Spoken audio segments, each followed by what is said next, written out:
Hello everyone. In today's lesson, we're going to learn the first use of the subjunctive mood. We use it with verbs of will and influence.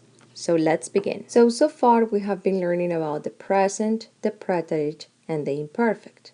All these are tenses, which indicate the moment in time an action or event took place. And all these tenses have been happening in the indicative. So the subjunctive and the indicative are moods, which basically they indicate the feeling of the speaker at the moment, is a way of expressing. So in general, the indicative is related with objectivity, factual information,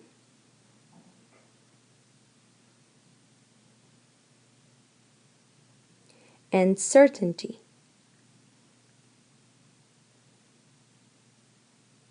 For example, if I say in Spanish, usted va a Perú en el verano,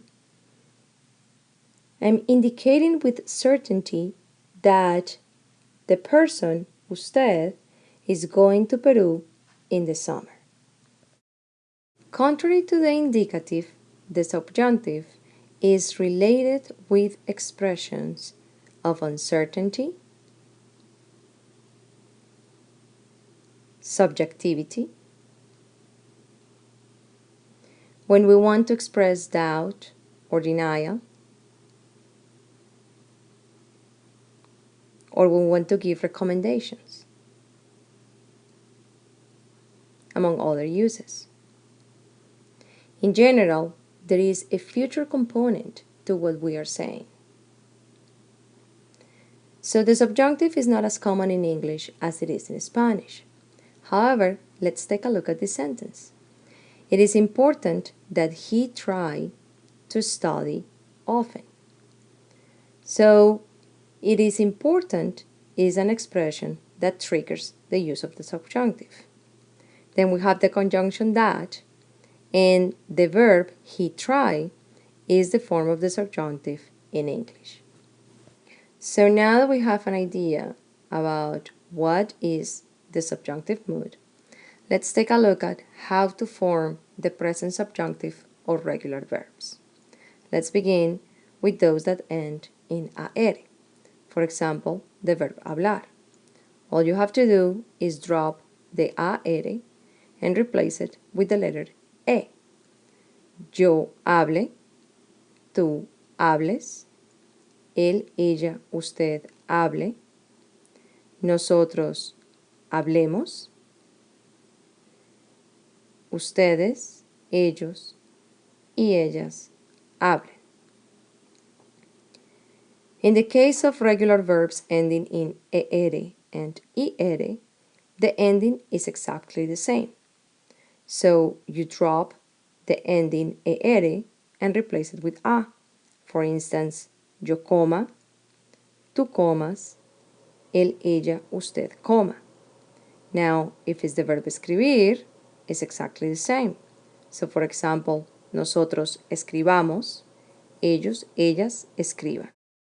Okay, so now that we have just learned how to form the present subjunctive of regular verbs, let's begin with our use number 1, the subjunctive with verbs of will and influence.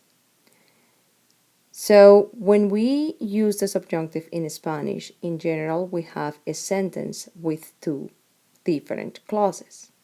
The first one is the main clause, and in general is one subject with the verb in indicative, then the conjunction que, and then we have the second clause or the pendant one with a different subject and a different verb, but this verb goes in the subjunctive. So for instance, Martín quiere que visitemos a la abuela. Martín is my subject 1, quiere is my verb in indicative, que is my conjunction, and then visitemos is the subject 2, nosotros, with the verb in subjunctive. Now let's take a look at the second sentence. Los estudiantes desean que los profesores den menos tarea. So again, los estudiantes desean is my main clause, subject 1 with verb in indicative, and then los profesores is my subject 2, and then is my verb in subjunctive. So two different subjects with two different actions.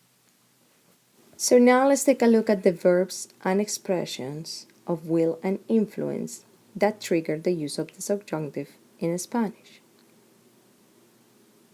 So the first verb is aconsejar,